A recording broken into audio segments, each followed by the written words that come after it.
Olá, bem-vindos a mais uma exploração focada.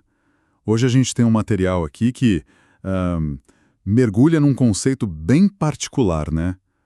O tal do narcisista espiritual. Isso mesmo. A análise que a gente vai fazer se baseia nos trechos de A Narrativa do Narcisista, Mentira e Soberba Espiritual. É um texto do presbítero Marcos Benedito, lá da Rede Gospel Oficial, Igreja Missão Pentecostal Chama Viva. Exato.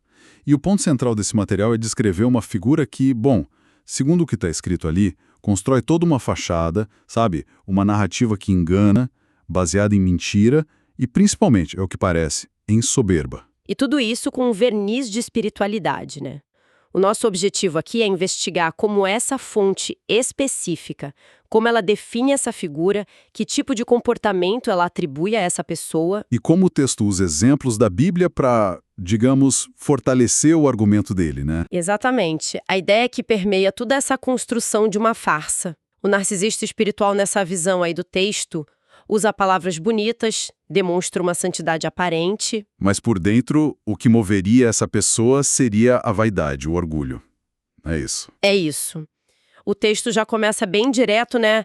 Citando Jeremias 17:9.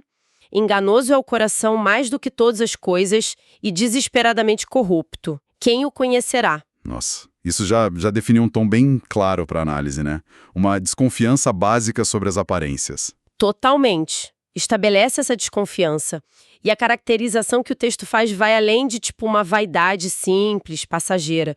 Descreve um indivíduo calculista mesmo. Calculista como? O material fala em planejar, tramar, com a intenção clara de armar ciladas espirituais. Não é apresentado como um deslize, um erro, mas como uma ação pensada, estratégica e, mal intencionada, segundo a fonte. Entendi. Quer dizer, não é visto como uma fraqueza, mas como uma agenda mesmo. E é curioso, né? O texto afirma que esse mal vem da mente maligna da pessoa. Sim. Mas, ao mesmo tempo, já adianta que essas tramas não vão dar certo, não prosperam a longo prazo. Pois é. E para ilustrar essa duplicidade, né, entre o parecer e o ser, a fonte usa Mateus 23:28.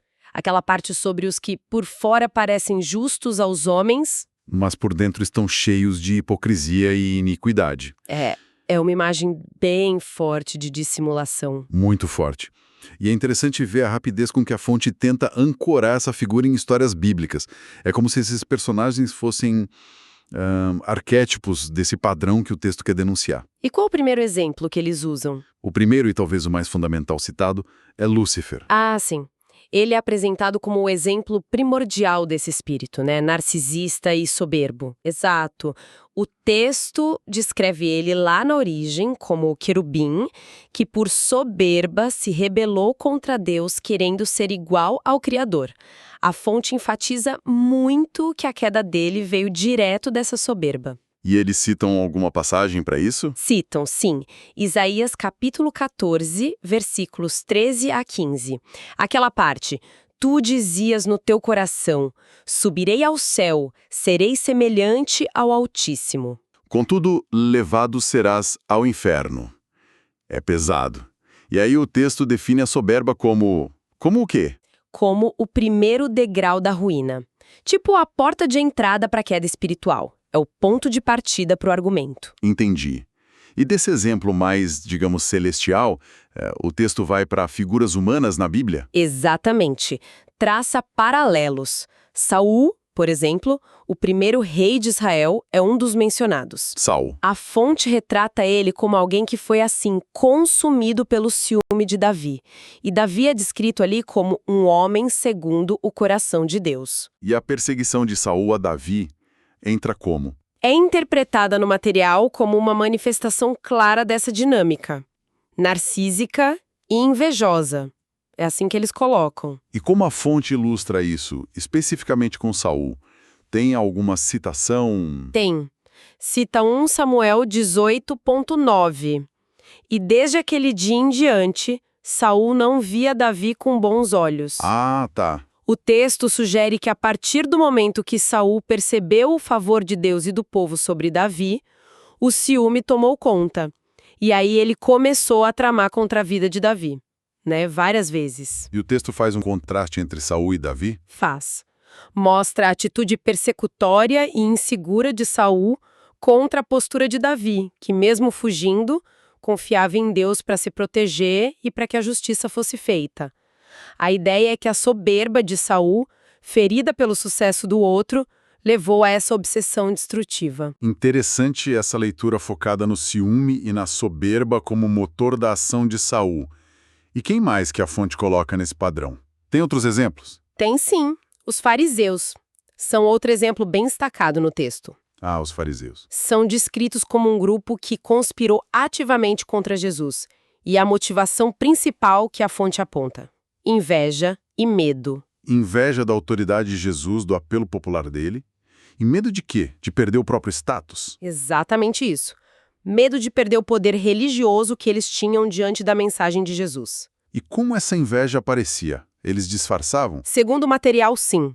Argumenta que eles disfarçavam tudo com um falso zelo pela lei de Moisés, pelas tradições, sabe? Criticavam Jesus por curar no sábado, por andar com pecadores. Mas por baixo dessa capa de retidão. O que movia eles mesmos, segundo a fonte, era o orgulho religioso ferido e a ameaça que Jesus representava para o sistema de controle deles. E tem base bíblica para essa interpretação específica dos fariseus? Usam Mateus 27:18, aquela parte que diz que Pilatos sabia que por inveja lhe haviam entregado Jesus. Entendi. A inveja é colocada ali como a chave para entender a oposição deles.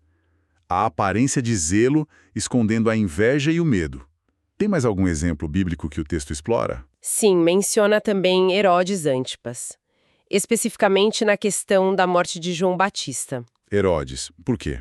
A fonte argumenta que Herodes mandou prender e depois executar João não só por política ou pela influência de Herodias, mas porque a pregação direta de João sobre o casamento ilícito dele feriu o orgulho do tetrarca. Ah, então a verdade dita por João feriu o orgulho dele. Exato. João Batista representava a verdade que confrontava o poder e a moralidade de Herodes. Era um incômodo direto. E qual a base bíblica que o texto usa para essa leitura de Herodes?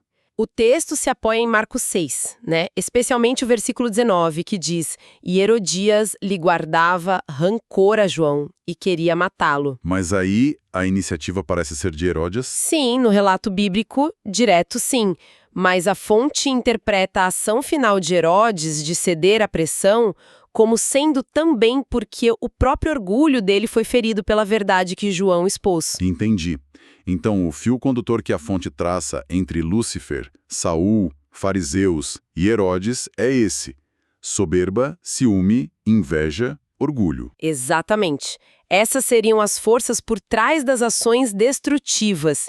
E, frequentemente, essas ações são camufladas por uma falsa aparência de justiça, de zelo religioso ou de autoridade legítima. Esse é o padrão que o texto quer mostrar. Essa linha de exemplos é bem clara, bem direta, e a partir dessa base toda conceitual e com exemplos, o material parece que oferece uma espécie de ferramenta de diagnóstico para situações de hoje, né? Através de perguntas. Exatamente. É como se o texto dissesse: olha, se você está desconfiado que essa dinâmica está rolando, analisa a situação fazendo essas perguntas aqui. E elas são bem diretas, sabe? Parecem muito voltadas para conflitos dentro de um ambiente religioso, tipo uma igreja, talvez. Faz sentido dado o contexto da fonte. Quais são essas perguntas? A primeira é: alguém foi afastado de uma posição de destaque, tipo o púlpito, sem um motivo que pareça justo, objetivo, claro? Certo. A justiça do afastamento. Qual a próxima? Segunda, qual era o comportamento geral dessa pessoa que foi afastada? Era alguém problemático mesmo? Ou tinha uma conduta vista como boa antes de tudo isso? Ok. E a terceira? Terceira, o que as outras pessoas da comunidade, os irmãos, como o texto chama, dizem sobre essa pessoa? Como era a convivência? Tem um consenso sobre o caráter dela? Entendi. E a última pergunta parece mirar mais na figura de autoridade, né? Sim, a quarta pergunta é bem crucial para a análise que a fonte propõe. o líder ou a pessoa que aplicou a punição, que causou o afastamento, já tinha um histórico de briga, de conflito pessoal ou demonstrava ciúmes da pessoa que